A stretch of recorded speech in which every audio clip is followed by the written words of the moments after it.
কি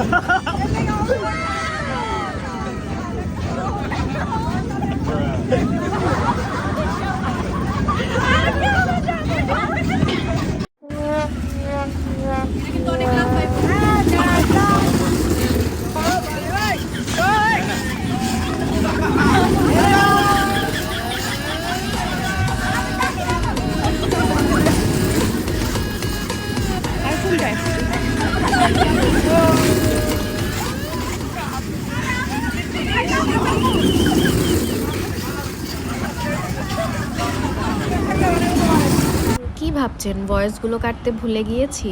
না, এমন কিছু না। আমি ইচ্ছা করে ভয়েসগুলো রেখেছি। আমার কাছে মনে হয়েছে ভয়েসগুলো রেখে দিলে সেগুলো শুনে এনজয় করা যাবে। আর এখনও তো ঘরে বসে আছি, বাট এই ভিডিওগুলো দেখে ওই টাইমের মোমেন্টগুলো ফিল করতে পারছি। আর সবাই খুবই বিরক্ত হয়ে গিয়েছিল, বোর হয়ে গিয়েছিল একঘেয়েমি জীবনযাপন করে দিন কাটিয়ে। আমরা একটু টাইম বের করে সবাই মিলে এনজয় করেছি, এটাই আমাদের কাছে অনেক কিছু। আলহামদুলিল্লাহ, আমরা সবাই অনেক মজা করেছি। আর আগের মতো আর নন্দন পার্কের রাইডগুলো নেই, দোলনাটাও অনেক স্লো করে ফেলেছে। আমরা উঠে আমাদের মাথা ঘুরিয়ে গিয়েছে। আর এখানে নবীন ওর ওয়াইফকে এত ভয় দেখাচ্ছিল যে ও কান্না করতেছিল। তারপর আমরা নেমে আরও কয়েকটা রাইডে উঠি, সব রাইড শেয়ার করব আপনাদের সাথে।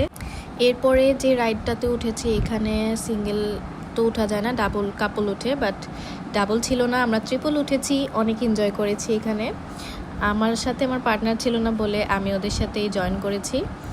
তিনজন একসাথে খুবই ভালো লেগেছে। এরপর আসবে হচ্ছে কে, গেস করতে পেরেছেন? বলেন তো কে, কমেন্টে জানান তো। এখানে হচ্ছে শালি আর দুলাভাই একসাথে আসে, বৃষ্টি যায়নি, ও ভয় পায় বলে। আর ওরা অনেক এনজয় করেছে, ছেলেরা আবার উঠেছে। তারপর আমরা নেক্সট ডে কোথায় যাচ্ছি বলেন তো? আমরা যাচ্ছি আইসল্যান্ডে। সেখানে গিয়ে আমরা সবাই এনজয় করি, বাট আনাস ফার্স্ট একটু ভয় পায় বলেও বাইরে দাঁড়িয়েছিল।